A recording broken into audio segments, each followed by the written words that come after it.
The day the bank meant to take Della Hartwell's boarding house, half of Coldwater Crossing turned out on the courthouse steps to watch, and I'll tell you plain, most of them hadn't come to help. They'd come to see the old maid finally put in her place. I was one of them. I've had a good many years since to be ashamed of it. I ran the livery in those days, so I knew every soul in that town by the shape of their boots and the lies they told about their horses. I knew Harlan Mott best of all, because a man who cheats at horseflesh cheats at everything, and Mott cheated at horseflesh. He stood up there beside the auctioneer in a coat too clean for that dusty street, holding a paper that said Della's father had owed him money before the old man died, and that the debt had come due, and that the boarding house her father had built with his own hands was forfeit. Della stood at the bottom of the steps in a gray dress mended so careful you'd have to be close to see the mending. She didn't cry. That was the first thing about her that made me uneasy with myself, because I'd expected her to cry, the way you expect a thing you've already decided to feel sorry about. She just stood there with her chin level and her hands folded, and she looked at Harlan Mott the way you'd look at a coyote you'd caught at the hen house, without surprise, and without 1 inch of giving. "It's a fair debt," Mott told the crowd, smiling like it pained him. "I'd have forgiven it for kindness' sake, but a man can't run on kindness. I'll bid the note myself and take the house, and I'll see Miss Hartwell finds a respectable place to board. Lord knows," he said, and here he turned that smile on her, "no man's likely to take her off our hands the usual way." The crowd laughed. I'm sorry to say I near smiled myself. In Coldwater Crossing in those years, an unmarried woman past 30 was a thing the town had decided about, the way it decides about the weather. Della Hartwell was 31 and had buried her mother young and nursed her father through 3 hard winters of failing lungs, and somewhere in all that nursing the years, that a woman was supposed to spend getting herself married had gone by, and the town had marked her down in its ledger as the spinster, and that was that. Nobody asked why she'd never married. Nobody thought a woman might have had her hands full keeping a sick man alive. They just said spinster the way you'd say lame horse, and felt no cruelty in it, which is the worst kind of cruelty there is. What the town did not say, because it would have spoiled the joke, was that Della Hartwell kept the cleanest, warmest, best-fed boarding house between the river and the Antler Buttes. That her bread was the reason the freight men routed their wagons through Coldwater at all, that she had carried that house alone for 2 years and never once been late on a bill that was honestly owed.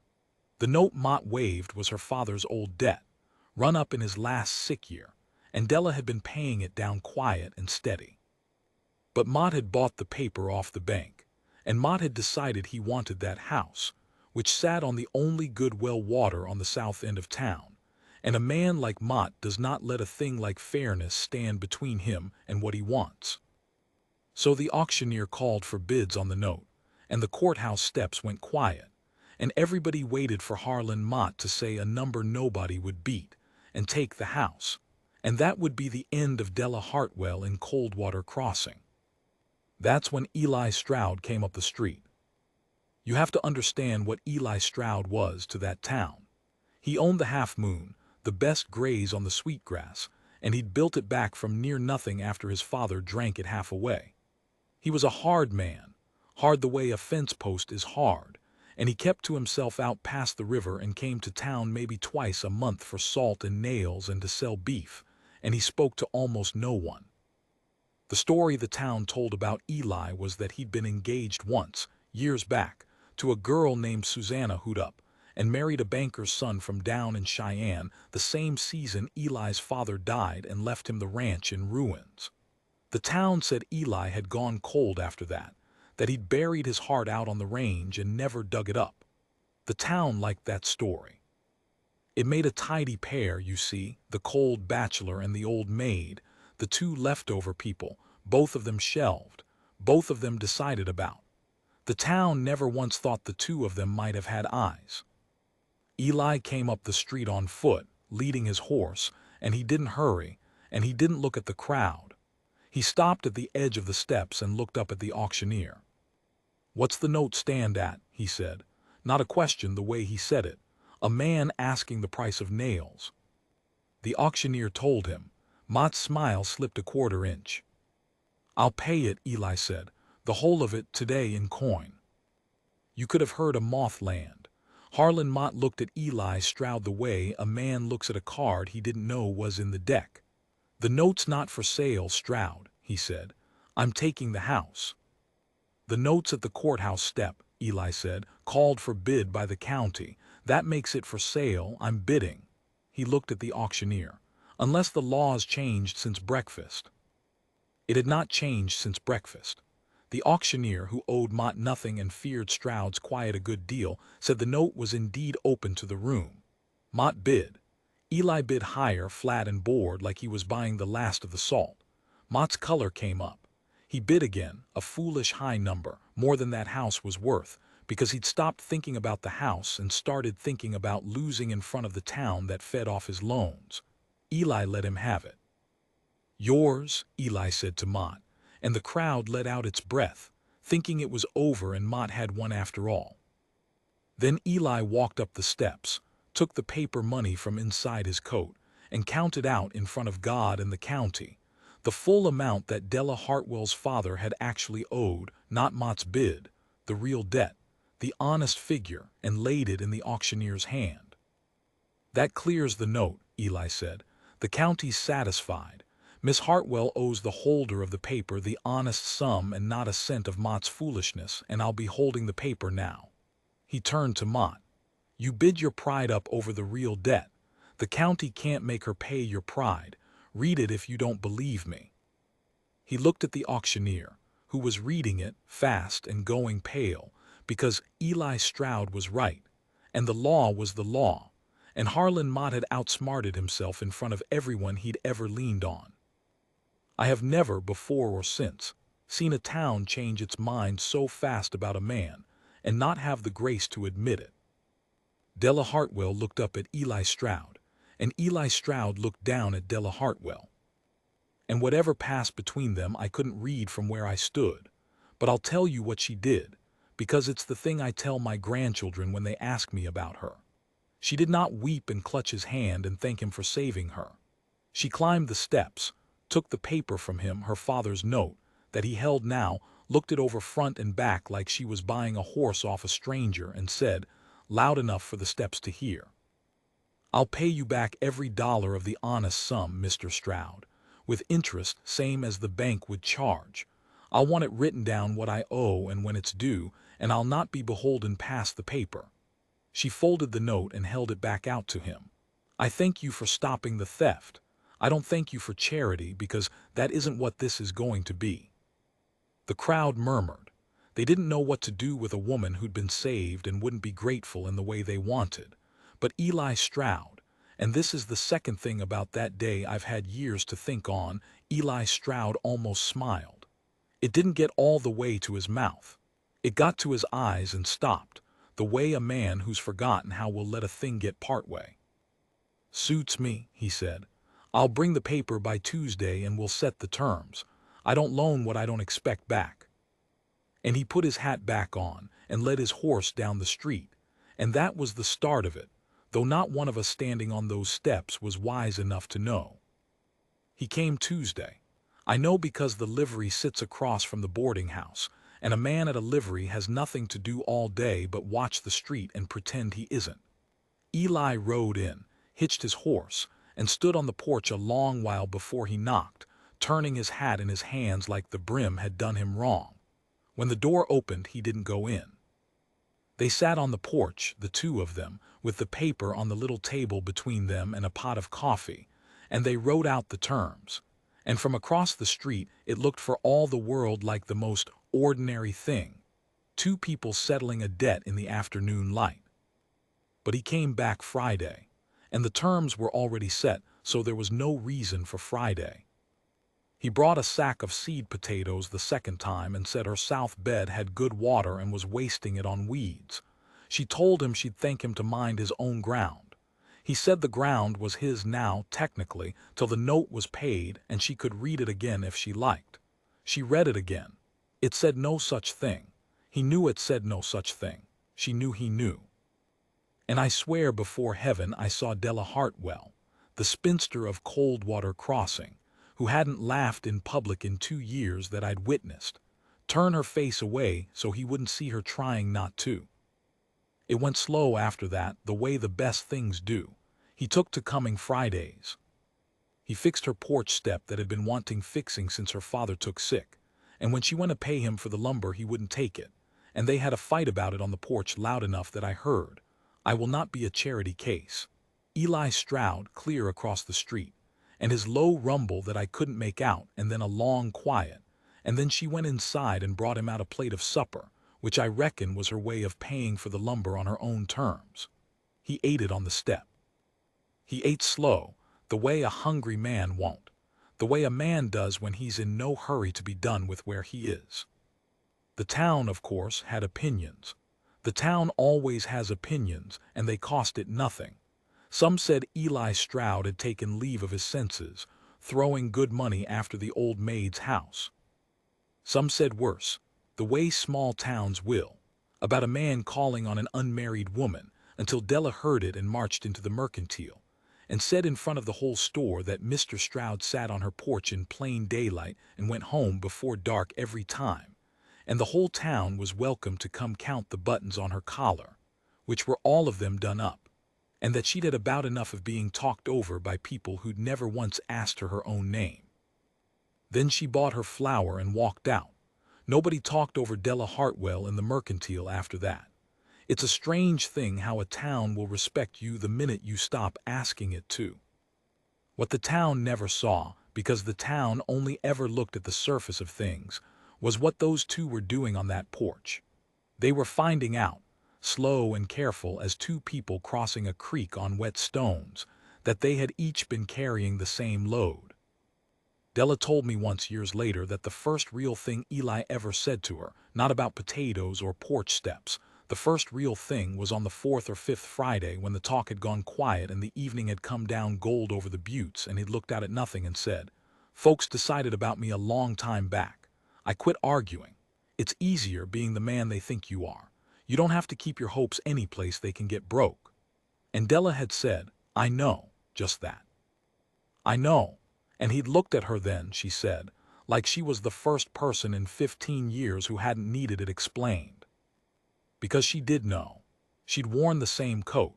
The town had decided she was a dried-up spinster who'd missed her chance, and the easiest thing in the world had been to let them, to pull that decision over herself like a blanket and stop hopping for anything that could be taken. Two people who'd both stopped hopping, both for the comfort of it. And here they were, every Friday on a porch, hopping again so quiet neither one would say it for fear of jinxing it. I'd have told you it would have gone on like that forever, careful and slow, if Harlan Mott had let it. Mott was not a man who forgot a humiliation. He'd lost a house he wanted and his pride besides, in front of the whole town, to Eli Stroud, and he spent that autumn making it known around the county that the boarding house was built on bad title, that old Hartwell had never properly owned the well, that Mott had documents. He didn't have documents. But a lie travels twice around a town before the truth finds its boots, and by the first frost the freight men were uneasy about routing through a place where the boarding house might be tied up in a land suit, and Della's custom thinned, and her coin thinned with it, and the note payment that fell due in November she couldn't make in full. She came to the livery to ask me, of all people, who'd stood on those steps and near smiled at her, whether I knew anyone hearing honest work, because she'd take in washing or cook on a cattle drive or do whatever a body had to, but she would not, she said, miss a payment to Eli Stroud and prove the town right that he'd thrown his money away on her. She had her chin level the way she had on the courthouse steps, but her hands weren't folded calm this time. This time they were holding onto each other. I told her I'd ask around. Then I did a thing I'm prouder of than near anything in my life. I closed the livery and rode out to the Half Moon and told Eli Stroud what Mott was saying, and what it was doing, and how Della meant to break her back before she'd miss his payment, and how she'd kill herself with pride before she'd let him know she was in trouble. Eli listened to the whole of it without a word. When I was done, he stood up and got his hat and got his good coat, the one I'd only ever seen him wear to a funeral, and he said, "Joss, you did right coming to me." And then he said a thing I've never forgotten, because it told me everything about what was really going on out on that porch on Fridays. He said, "I've spent 15 years deciding I didn't need a thing in this world. Turns out a man can be wrong about himself longest of all." And he rode to town. He didn't go to the boarding house. He went to the county seat, 2 days' ride, and he came back with the actual title to the Hartwell place and the well, clear and recorded, dug out of the county books where it had been the whole time, plain as anything, proving old Hartwell had owned every inch honest. And then, this is the part the town tells to this day, he did not take that paper to Della to be thanked. He took it to the mercantile porch on a Saturday when the town was full, and he nailed up the county's seal where every soul could read it, and he stood beside it, and he waited. Harlan Mott had to come. A man like Mott can't not come when he hears his lies been nailed to a wall. He came with 2 of his men and his clean coat, and he stood in the street, and he opened his mouth to bluster. Eli Stroud said one thing. He said, "The title's recorded and sealed, and any man here can read it. Della Hartwell owns her house and her water free and clear the way her father did and the way she will. You've been saying different." He didn't reach for anything. He didn't raise his voice. He just looked at Harlan Mott in front of the whole town and said, "You're going to stand right there and tell these people you were wrong, out loud, and then you're going to leave that woman be. Or you and I are going to have a different kind of conversation, and I've got all the time in the world, Mott, and you've got a reputation made of paper." The whole street held still. Mott looked at the seal nailed to the wall, and at the faces of the town that had eaten at his table and borrowed his money and would surely now remember every mean thing he'd ever done, and at Eli Stroud, who had all the time in the world and nothing left to lose, and Harlan Mott did the only thing his kind ever does when the bluff is finally called. He folded. He said, low and ugly, that he might have been mistaken about the title.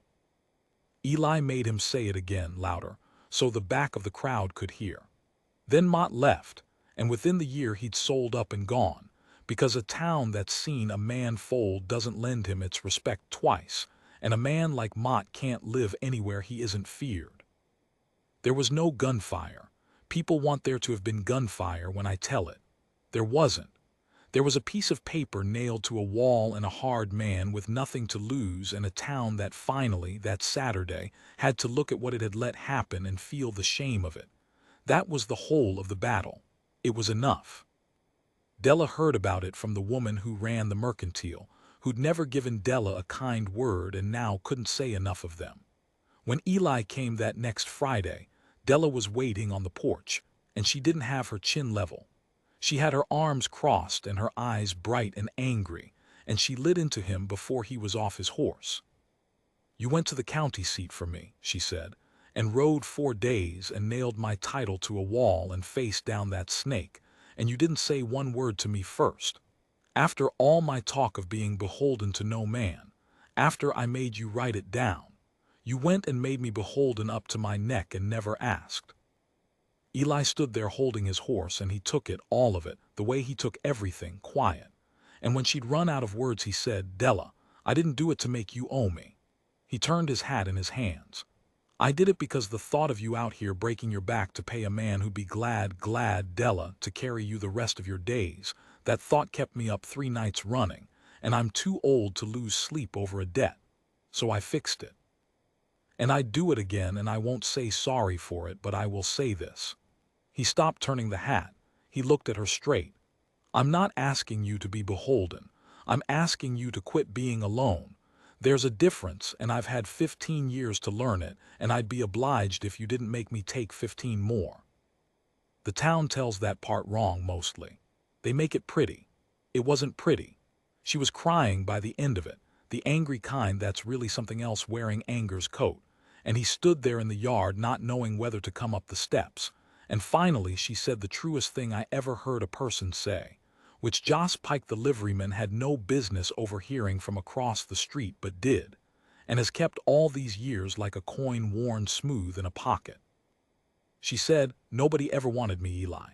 They wanted Mama nursed and Papa nursed and the bread baked and the rooms kept. Nobody ever once wanted me. I stopped, and her voice went, and she got it back. I stopped believing a person could. I built myself so I wouldn't need it. And then you sat on my porch every Friday for 2 months and didn't try to fix me or save me or marry me quick before I changed my mind. You just sat. Like I was worth sitting with. Do you know what that does to a person who's been alone that long? It's a cruel thing, Eli Stroud, to make a woman hope again at 31. And Eli Stroud went up the steps then, finally, and he didn't grab her or kiss her or any of what the town puts in when it tells it. He took off his hat and he set it down on the little table where they'd settled the debt all those Fridays ago, set it down like a man putting down a thing he'd been carrying a long way, and he said, "Then I'll be cruel to you every day I've got left if you'll have it. I'll sit with you when you're old and I'm older. I want you, Della, not the bread. You. I've wanted you since the courthouse steps when you wouldn't thank me and made me write it down. A woman like that.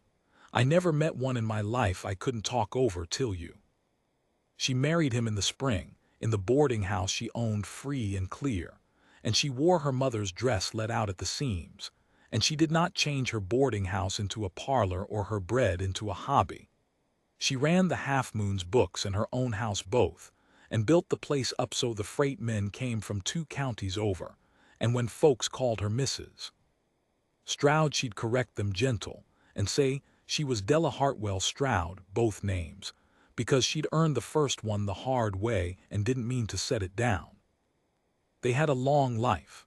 I watched the most of it from across the street, and then, when I sold the livery and got old, from the chair on their porch, because Eli Stroud turned out to be the truest friend I ever had, on account of I'd ridden to him that one November day when it counted. They never had children of their own, which the town pitied them for, the way the town pitied everything it didn't understand, but their porch was never empty. There were always hands and travelers and orphan things at that table, and Della fed every one of them, and Eli sat at the head of it quiet and content, a man who'd been wrong about himself the longest of all and had lived long enough to be glad of it. Here's the thing I carry, though, the thing I most want said before I'm done telling it. That town stood on the courthouse steps and laughed at a woman because no man had married her, as though that were the measure of her, as though a person were only worth the wanting of somebody else. And she stood at the bottom of those steps with her chin level and proved every one of us wrong, not by getting married in the end, though she did. She proved us wrong by being, the whole time we were laughing, exactly as much as Eli Stroud finally had the sense to see. The worth was always there. We just never looked. He looked. I think of her standing on those steps, refusing to be grateful, making the hardest man in the county write down her debt so she'd owe no more than was honest.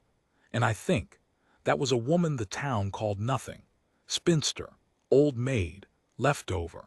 And she was the most that any of us ever amounted to, and it took a man everybody else had given up on to be the one who saw it. Don't let anybody tell you a person's worth is in being chosen. Della Hartwell was worth choosing the whole time nobody chose her.